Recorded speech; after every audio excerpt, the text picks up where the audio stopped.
Bonsoir et bienvenue dans cette nouvelle vidéo consacrée aux outils, formules de base d'Excel.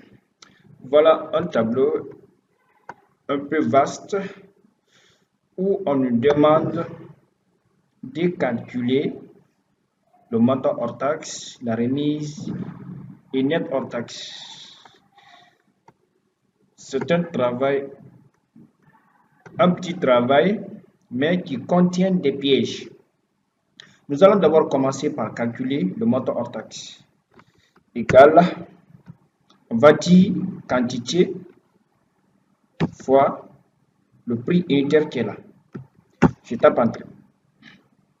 Et puis, pour ne pas calculer un à un, par exemple, pour ne pas encore dire égal ça, quantité fois le prix unitaire. Après avoir fait le premier calcul, voilà le petit bouton qui est là. Je maintiens clic gauche et puis je descends. C'est fini pour pouvoir incrémenter. Si tout cela est encore long, qu'est-ce que j'ai fait? Après avoir effectué le premier calcul encore, je maintiens très bien sur le petit bouton et puis je double-clique, je clique deux fois. C'est fait. Ensuite, on demande de faire une remise de 5% de chacun de ces montants. Qu'est-ce que je fais? Je vais trouver 5% de chaque montant ici. 5% de 55 000, 5% de 98 000, ainsi de suite jusqu'à la dernière valeur. Donc, comme d'habitude, je vais encore dire égal 100 fois ça. C'est-à-dire, les 5% là seront multipliés par chacune des valeurs ici, dans cette colonne. Je tape. Je fais la même chose. Je mets un clic gauche ou je double-clique jusqu'à la dernière valeur. Paf. Je vois ici, il y a valeur. Et quand je descends encore, ben, il n'y a plus de valeur quand même. Mais je vais vérifier. Puisque, regardez les montants. Les valeurs sont très grandes. Est-ce que c'est réellement... Je vais essayer de faire les séparateurs de milliers. Je sélectionne, je m'arrête là, je clique. Pour pouvoir lire très bien, est-ce que 990 000 est réellement 5% de 18 000? D'ailleurs, le pourcentage même, la remise même est plus grande que le montant. Cela veut dire qu'il y a une erreur quelque part. Je vais essayer de la détecter. Je vais d'abord cliquer sur le premier résultat ou la première valeur trouvée. Et puis, je viens dans ma barre de formule, je clique dessus et je vais regarder quelles sont les cellules qui ont contribué, que j'ai utilisées pour trouver ce résultat. Voilà la couleur bleue qui est la cellule B1 et la couleur rouge qui est la cellule D3. Ça, c'est correct puisque effectivement, les 5% de 55 000, c'est 2750. Par contre, dans la cellule suivante, ce n'est pas une valeur, mais plutôt un test. Donc, dièse valeur, cela veut dire qu'il y a certainement une erreur. Et quand je pointe sur ce petit bouton, qu'est-ce qui sort? Le type de données d'une valeur utilisée dans la formule est incorrect. Je vais encore cliquer dans la barre de formule pour vérifier quelles sont les cellules qui ont été utilisées pour afficher ce résultat. Je clique et là, je trouve la cellule bleue. Dans le contenu de la cellule bleue, j'ai un test qui est quantité. Et on ne peut pas multiplier un test par un chiffre ou par une valeur numérique. C'est impossible. C'est pourquoi ici, il y a valeur. Parce que la cellule qui était là, c'est-à-dire au départ, on avait B1. Et quand j'ai incrémenté, B1 là est devenu B2. Et dans la cellule B2, il n'y a pas de valeur numérique, mais plutôt un test. Donc, j'ai essayé de faire la multiplication entre un test et une valeur numérique. C'est pourquoi cette erreur s'est affichée. Puisque au départ, je suis en référence relative, c'est-à-dire les cellules changent. Plus je descends, plus 1 devient 2, 2 devient 3, ainsi de suite. C'est pourquoi lorsque 1 là est devenu 2, et dans 2, il y a test. Donc c'est une erreur. comment corriger? C'est très simple. Je vais essayer d'utiliser les références absolues. C'est quoi une référence absolue? C'est le fait de cliquer sur la touche F4 avec certaines versions du PC ou de l'ordinateur ou selon peut-être les dispositions des touches de votre clavier. Vous pouvez faire appel à la touche Fn. Donc, vous pouvez, au lieu de cliquer simplement sur F4, vous pouvez faire la combinaison des touches Fn et F4 pour faire apparaître le symbole $ devant le nom de la colonne et le nom de la ligne.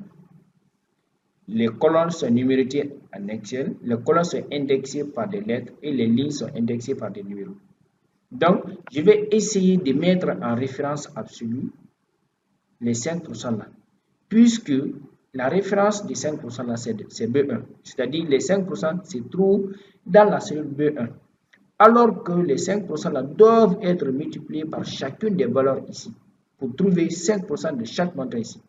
Et quand je descends ici, je viens dans 999 000, je clique dans la barre de formule, effectivement, au lieu de multiplier 5% par 18 000, j'ai plutôt multiplié 55 par 18 000. Et c'est ce qui a donné 990 000.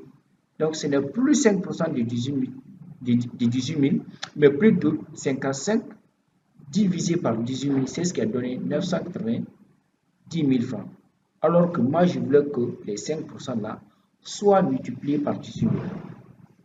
On pouvait le faire un à un.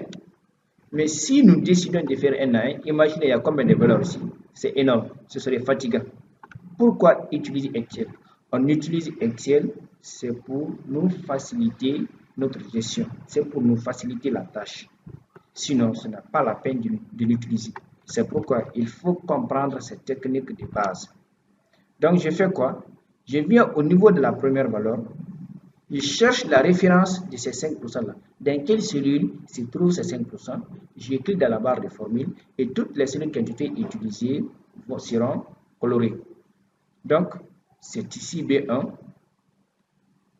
qui est la référence des 5%. Donc, je viens cliquer sur la touche F4 et directement, j'ai mis symbole $ devant B et symbole $ devant 1. C'est-à-dire, B ne va pas bouger et 1 également ne va pas bouger. Je suis en référence absolue comme ça. Ni la colonne, ni la ligne ne bouge. Mais ici, ce n'est pas la peine de figer la colonne, puisque je ne vais pas incrémenter à droite. Ce n'est pas comme ça que je pars, mais plutôt je descends. Puisque c'est la ligne qui m'intéresse, je vais encore recliquer sur la touche F4. Je ferai une vidéo uniquement sur ça. Mais pour mieux répondre à la question, pour résoudre ce problème, c'est pourquoi je fais cela. Puisque c'est la ligne qui m'intéresse ici, donc je vais cliquer pour la deuxième fois sur la touche F4.